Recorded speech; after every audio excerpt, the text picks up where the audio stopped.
prize winning numbers. Remember, there are multiple ways to win. Good luck, everyone. We'll see you back here on Monday night.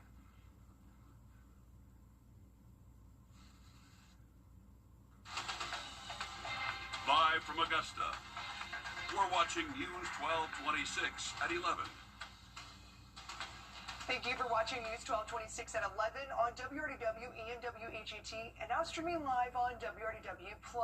Good evening, I'm Audrey Dick Herbert. We're glad you're joining us, and actually, we're going to start out with weather first. And man, Malik, it was a gloomy day out there full of rain. I'm not a fan of it. I'm holding on to hope for some sunshine here soon. Well, Audrey, I wish I had better news for you, but the clue. And today was the last day for the Cares for Kids iHeartMedia radio and telethon. Over the last 3 days, we've been sharing the stories of families at the Children's Hospital of Georgia and how you can give back to the hospital. The radiothon ended this morning and nearly $300,000 were raised. The check was presented at $291,617, but more donations came in. You can still give back by texting CHOB to 34984 at any time. And the holidays is a season of giving, and Make-A-Wish gives back to families year-round. The organization gave kids a chance to be kids today with a Christmas bowling party. News 12 photojournalist Israel Butler joined the party and gives us a look.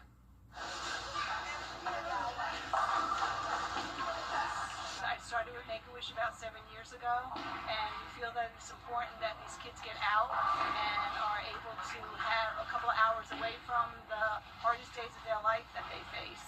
And we give them just a morning out. They're bowling, they're having a great time. Personally, my daughter went through a situation where Make-A-Wish really got us through and gave you something to look forward to, and I thought, what better way to help out than to give back? We came for the Make-A-Wish Christmas party.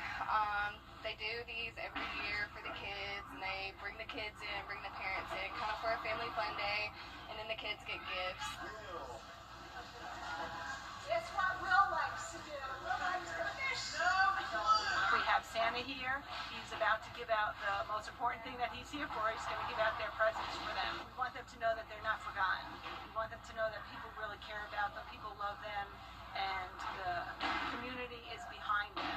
Oh yeah, Santa was her favorite part. She actually reached out to him this year, and I was surprised because she's normally a little standoffish, so that was fun.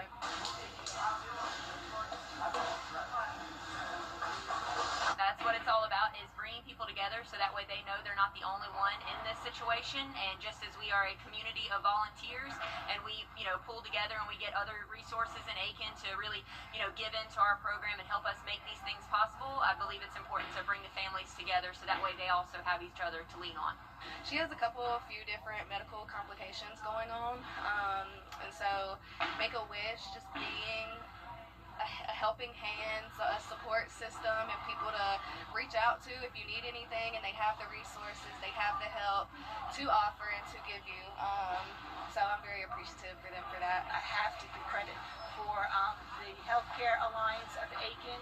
They did a toy drive for us, so all of these gifts are basically from them, and also for Trans Tech Radio products in Edgefield. They also did a toy drive for us, and then most of my neighbors and relatives and friends made donations, and were able to provide all these toys from them. It's wonderful. It's wonderful to know that they see that they are loved on by so many people in the community, and it takes a village. We all get through it together. Josiah.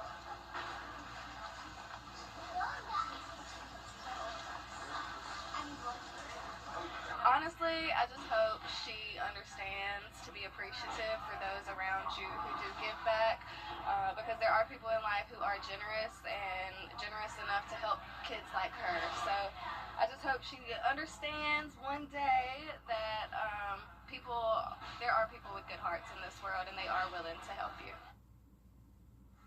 What a sweet story. To learn more about Make-A-Wish or to donate, head to our website, WRDW.com.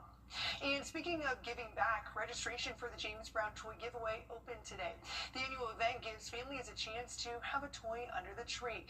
The giveaway for children is for children ages 1 to 11. To register, you need a state ID, a social security card, and a birth certificate for each eligible child. We spoke with one of the volunteers about the need they've seen. My father started doing this about 34 years ago, and we're just thankful by the grace of God and the sponsors and the volunteers that we have here to help us continue doing what we're doing, because it's a need, it's a need in the community. Hard times for parents, and children don't understand that, and they shouldn't have to understand hard times. They should just be able to enjoy the toys that they receive. If you missed out today, you can also register next Saturday at Mee Park from 9 to 11. The actual giveaway is set for the 20th at Mee Park at 8 a.m. The child must attend. And speaking of Christmas presents, people in Aiken could shop local for their Christmas gifts all in one place today. The city held its 55th annual Christmas craft show this weekend. People could go to the Odell Weeks Activity Center to find local crafters and the perfect gift for their loved ones. This year, they decided to have a Youth Crafters Day to show off the budding local entrepreneurs. We got to speak to some of them. We decided to do this because we saw our parents doing it, and we're like, how about we do this? And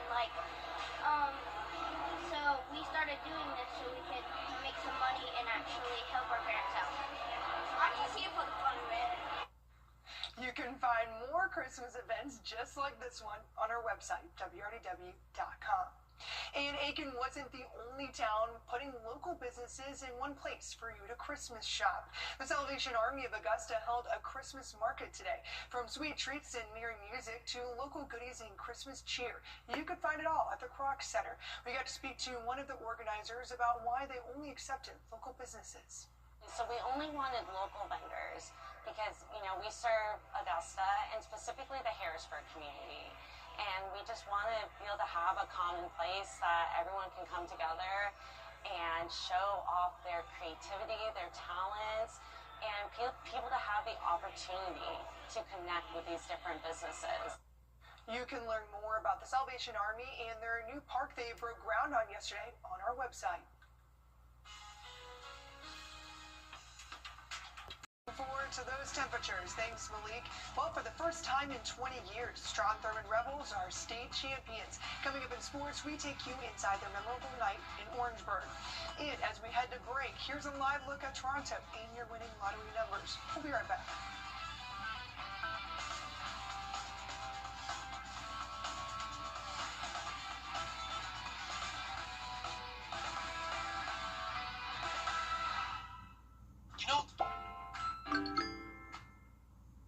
First Alert Radar, powered by Jim Hudson Automotive Group. On your sideline, sponsored by Chandler Law Firm. Welcome back. Well, the South Carolina high school football season wrapped up Saturday night in Orangeburg. Strong Thurmond was our last local team standing. Joseph Doring has more from the 2A state title game. Game 20 years in the making for Strom Thurmond, back in the 2A state title facing Hampton County.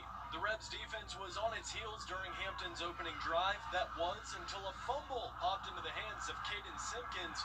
Number 7 took it all the way back to the opposite red zone. More of him later on. Just 3 plays later, Deontay Phillips finishes the field change with the opening touchdown, sliding right into your living room. Next drive for Strong, Breshawn Lee uncorks it to who? Caden Simpkins, making plays everywhere during his curtain call game. Number 7 gets in for 6.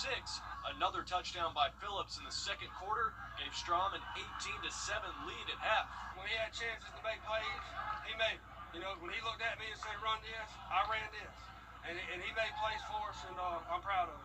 In the second half, the Rebs threw the dagger. Lee going to the corner, and it's Shaheed Williams with a SportsCenter top 10 catch for the touchdown. The first 2 to celebrate with him, Simpkins and Phillips. The 3 seniors getting size for a ring before the start of the fourth quarter. This group of seniors, every chance I've had to brag on this group of seniors, I've done it. They're our best players, they're our best leaders, they're our best people. They have led us since last November. They've done an outstanding job. They take pride in playing Rebel football, and they love each other. And I'm proud. Strong Thurmond defeats Hampton County 26-7, winning the program's first state title since 2005. This means everything. My family is rooted in tradition here. Just to bring something back home that hasn't been here in 20 years is just special. Coach Andrew Webb becomes the third head coach at Strom to win a state championship, taking just 4 years to accomplish the ultimate prize, starting what could be a new era of Rebels football. Reporting in Orangeburg, I'm Joseph Doring on your side.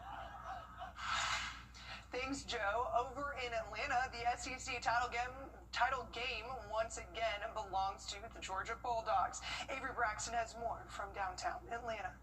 If you thought the second edition of Georgia and Alabama would be as close as the first one, well, you were sadly mistaken. Georgia dominates 28-7 to claim back-to-back SEC titles. To win back-to-back SEC championships, it's every kid in this footprint's dream, and an honor to be at Georgia and be able to be the head coach here and win games like this. It means a lot to us, man. That's why you come to Georgia. It's the whole reason you come to Georgia, come to win. All the work we put in. The things you guys don't see. The physical Tuesdays, Buddy Tuesday, the summer conditioning. Just the whole round to being in Georgia. It means a lot to the program. Georgia dominated in all three phases, but the hero of this one was Cole Spear, a senior with a block punt in the first quarter that set the tone for the rest of the game. It means the world to me. I mean, these guys have had my back through the thick and thin all 4 years I've been here. To be able to go out and just make them proud and just do what I do really on a daily basis, it means the world to me. He's one of my best friends. He's one of my roommates, and just seeing all the hard work he's put into this program and just seeing it pay off, it was definitely special.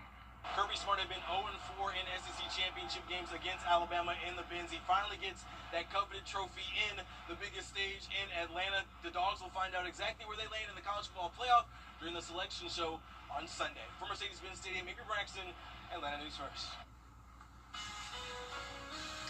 A big win for the Dogs out there. Hey, we're taking a look at Audrey's closet. What is she going to wear tomorrow? She's wearing a red hoodie. Not for Kansas City. It's for the Dogs out there. Going to need a hoodie. Hey, because she's a foggy tomorrow morning. So, hey, take your time out there. We'll be right back with more after the break. This holiday season.